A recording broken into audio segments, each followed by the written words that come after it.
So many people can't sleep today. It's a huge problem. Why? Why can't people sleep? What's the problem? Now, as usual, and as you've probably seen as we're going through these presentations, it's often not one thing. Often it can be a whole lot of things. And one of my favourite proverbs, Proverbs 14 verse 6, says, "Knowledge is easy to him that understands." Hello and welcome back. I'm Barbara O'Neill. Today we're getting in the topic of why you might be having trouble sleeping. Sleep is crucial for our overall health and well-being, but many people struggle to get enough sleep. From stress and lifestyle factors to diet and sleep environment, there are several things that can affect your sleep quality. In this lecture, we'll look at common reasons why sleep might be elusive and share practical tips to help you get the restful sleep you need. Stay tuned to find out what might be keeping you up at night, especially as we age. I first of all want to have a look at what happens when we sleep.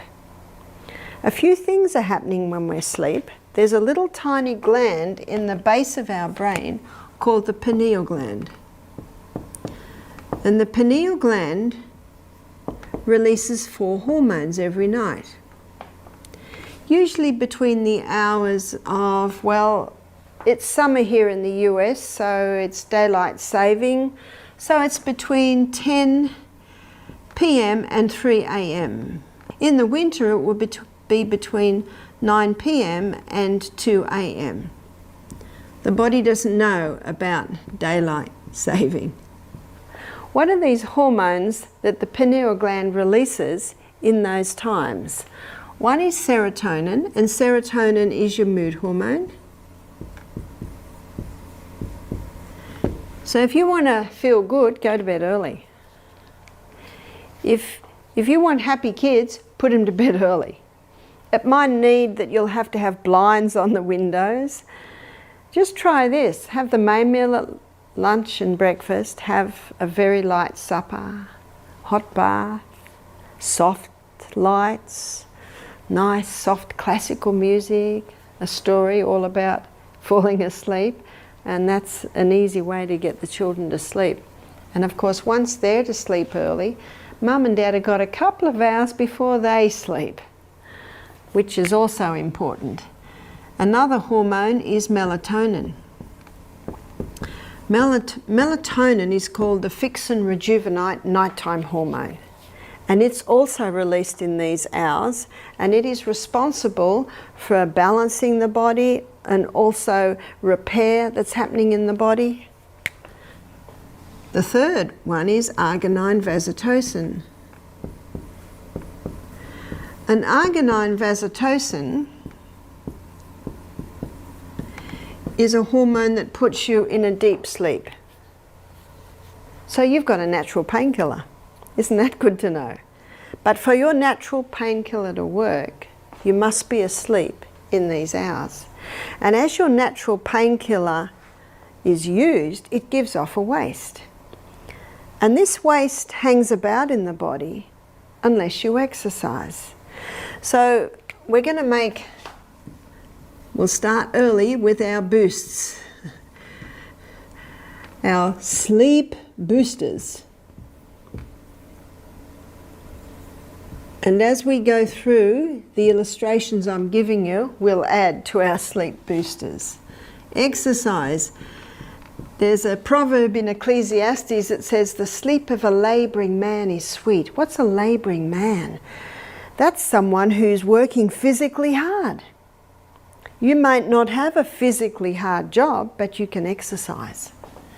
And the exercise that is the most powerful at boosting sleep is your high intensity interval training. Now this exercise is also the best exercise to create a little perspiration. And when we sweat or perspire with exercise, which we do with the high intensity, we release the waste that is built up from using our natural painkiller, arginine vasotocin. So the next night when we lay down to sleep, we've got a fresh dose of arginine vasotocin. Arginine vasotocin is not only our natural painkiller, but it puts us into a deep sleep. Epithalamin is a hormone that's released in these hours, and epithalamin increases learning capacity.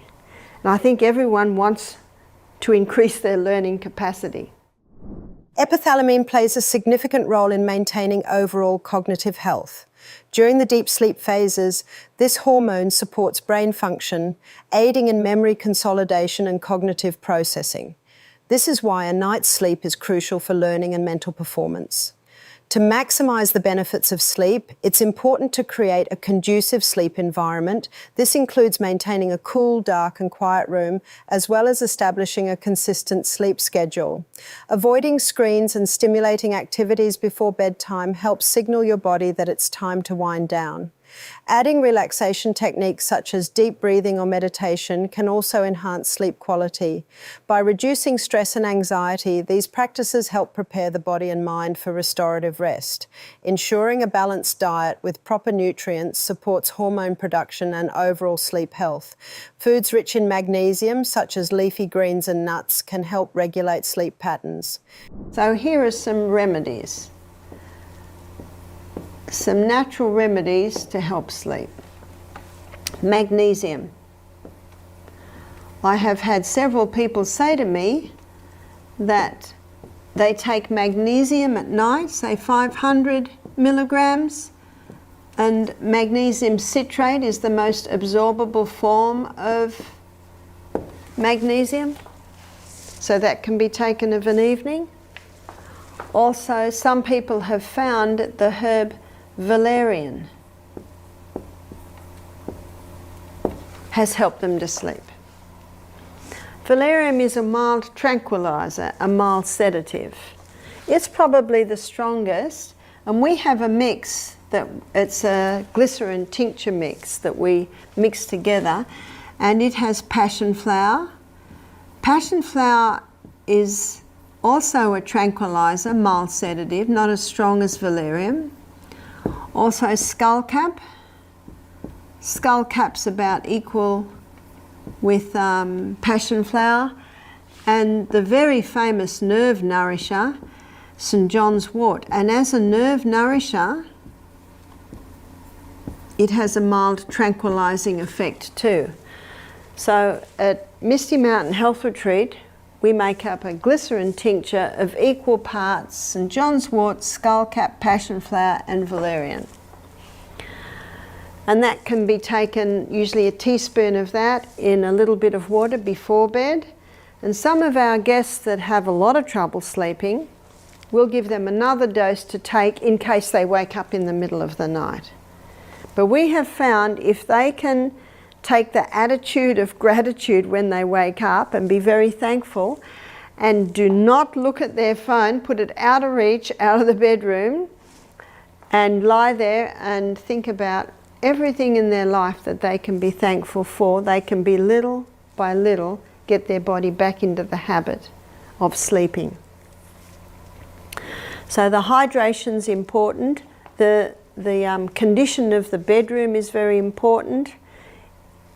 Implementing all of these tips to help with sleep is vital, and we've seen many people once again resume the ability to sleep.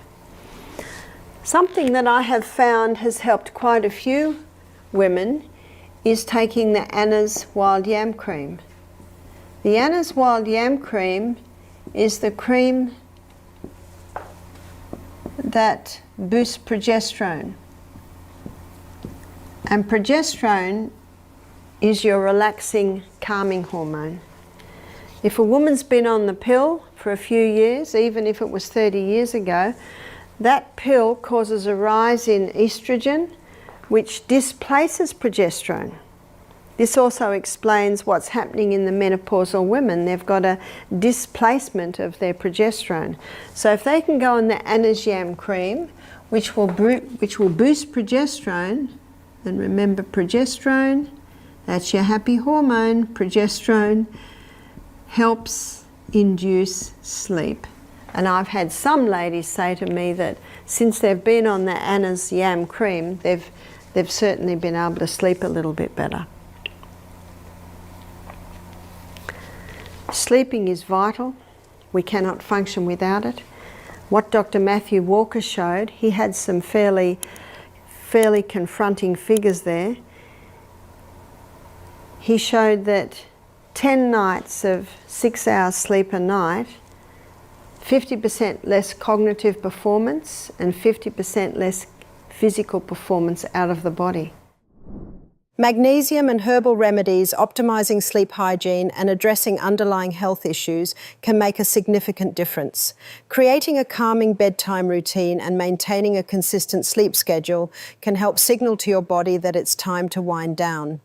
Limiting exposure to screens and bright lights before bed can also improve sleep quality, as these can interfere with the production of melatonin, a hormone crucial for regulating sleep. Stress and anxiety are common culprits behind sleep disturbances, so incorporating relaxation techniques such as deep breathing, meditation, or gentle yoga into your evening routine can be beneficial. Ensuring your sleep environment is comfortable, in dark and quiet, can further enhance your ability to fall and stay asleep. Quality sleep is essential not just for cognitive and physical performance, but for overall well-being. Taking proactive steps to improve your sleep can lead to more restful nights and better days. The light coming from the sunlight is blue light. And when we allow our eyes to have sunlight through the day, I never suggest you look at the sun, but just being outside, the ultraviolet rays come through neurochemical pathways into the pineal gland, and they help to reset that body clock. In fact, Dr. Neil Nedley, in his book Depression: A Way Out, he found that 80% of his patients that had depression, their circadian rhythm is out. Your circadian rhythm is the rhythm that is set by your suprachiasmatic enzyme, which is your body clock, which communicates with your pineal gland. And he found that 1 hour of light, the first hour of light, he found that the first hour of light in the day, that morning light resets your circadian rhythm. So not only do we need to sleep in the dark, our eyes need sunshine in the day, especially that early morning. That first hour of light in the day resets the circadian rhythm. I have also found that some ladies, when they go through menopause, their circadian rhythm seems to be thrown out by the change in hormones, and they can reset that by the first hour of light in the day. So that's a great time to do your morning exercise. The only time you're going to be able to get up to do that morning exercise and catch the early morning night is if you go to bed early. So we have to put here early nights.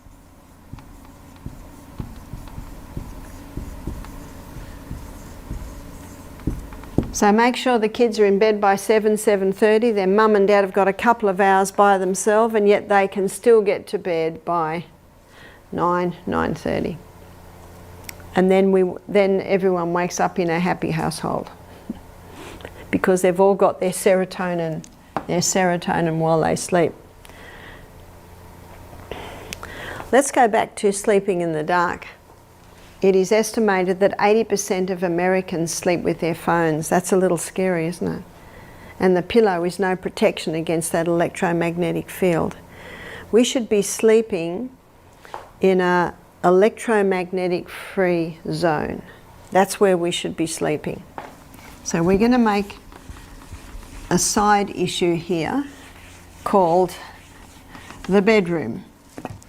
Okay, let's have a look at the bedroom. To have a room that is conducive for sleep, we need to be having, yes, fresh air. So please sleep with your window open. To get fresh air, it is important that that screen is clean. Have you ever wiped your fly screen with a white wet cloth? Have a look at the colour. Those screens catch dust. And that fly screen ideally should be washed once a month. Fresh air is also dependent on a pillow that is not old or mouldy, so check your pillow. Every pillow should have a pillow protector on it. It's much easier to wash the pillowcase and the pillow protector if you've had a very sweaty night than to wash the pillow. Have you noticed when you buy a pillow today, it's got a date on it? I think it's 2 years. Every 2 years you should buy a new pillow because we lose a lot of moisture in the night. And that also explains why I suggest pulling those blankets back for the first hour in the day. Make your bed after breakfast when the bedding has had an air. Allow the moisture that came out of your body in the night to evaporate. So all this is contributing to fresh air. Also, an electromagnetic free field, free zone. That's what the bedroom should be. No technology in the bedroom. Charge it out in the other rooms. My brother-in-law, he gathers everyone's technology of an evening and he charges it in his office overnight. It's a good idea. But what if you're on call? What if you need that phone for an alarm clock? We are the only creature that wakes up to an alarm clock. I don't wake up to an alarm clock. I go to bed early. And it's easy to sleep because I don't have a stomach full of food. It's easy to sleep because I'm well hydrated. I have my windows wide open. And when 8 hours is up, I just wake up. You will wake up when your body's ready to make up. All the courier, the cleaning, the filing, the dreaming, the consolidation of what you've learnt through the day, any inventions, it's all happened. It's time to wake up. These hormones have all been released and you're ready to wake up, and you will wake up. When you wake up naturally, it means your body has completed its restorative processes. This is crucial for overall well-being and mental clarity. Our bodies thrive on routine, and waking up without the jolt of an alarm allows for a smoother transition from sleep to wakefulness. It's a sign that your circadian rhythm is in sync with natural light patterns, which can lead to improved mood, better cognitive function, and increased energy throughout the day. Maintaining this routine involves not just sleeping in a dark room and getting morning light, but also creating a consistent bedtime and wake-up time. Your body appreciates regularity, and having a set schedule reinforces your internal clock. If you struggle with sleep, consider evaluating other aspects of your nighttime environment like noise, temperature, and comfort of your mattress. Small adjustments can make a big difference in the quality of your rest. Staying hydrated and managing stress can enhance your sleep quality. Incorporating relaxation techniques such as gentle stretching or deep breathing exercises before bed can help calm your mind and prepare your body for restful sleep. Embracing these practices will support your overall health and contribute to a more balanced, energized life. So what's the glymphatic system cleaning up while we sleep? Waste from neuronal activity, waste from the combustion of oxygen and glucose at the cellular level. So there's a fair bit of waste with the running of the brain. In rapid eye movement time, we've got a filing system. So in the filing system, this is where the brain files all the memories that came in through the day. Dr. Matthew Walker, in his book Why We Sleep, he explains it in detail. He's got a lot of research up his sleeve, this neurologist. He's an atheist, but he says regarding this filing system, he says it's almost as if the brain has an intelligence. It certainly does, because there's a creator God that put these systems in the body. What also is happening in rapid eye movement time is dreaming. There's been many theories on dreams, isn't there? I know when I studied psychiatric nursing, there's all sorts of theories that come in about dreaming. But Dr. Matthew Walker, he states that what they found is that dreaming's important for the brain to know how to file. So with dreaming, You might be gathering things from long ago, a year ago, what happened 2 weeks ago, what happened this morning. All of these things come together in a fairly jumbled way. I think you'll agree with me. Some of my dreams can be quite crazy, and they all come in a certain way to be able to file. And what they also found, that it's almost like quite an orderly system on how everything is filed. And if something happens to us through the day and we did not like it, maybe it had upset us, then it's actually put in a negative file. And if something wonderful happened through the day, maybe you met friends and you had a beautiful meal together, that's a very pleasant experience, that can be put in a positive section. What's also happening in rapid eye movement time is there's a consolidation of the things we learnt through the day. A consolidation or a confirming of the things that came in. That's happening while we sleep. Thanks for watching. I hope this video helped on why you might be having trouble sleeping. If you found this information useful, please give it a thumbs up and subscribe for more tips on staying healthy and well rested. Feel free to leave your questions or thoughts in the comments below. Until next time, take care and sweet dreams.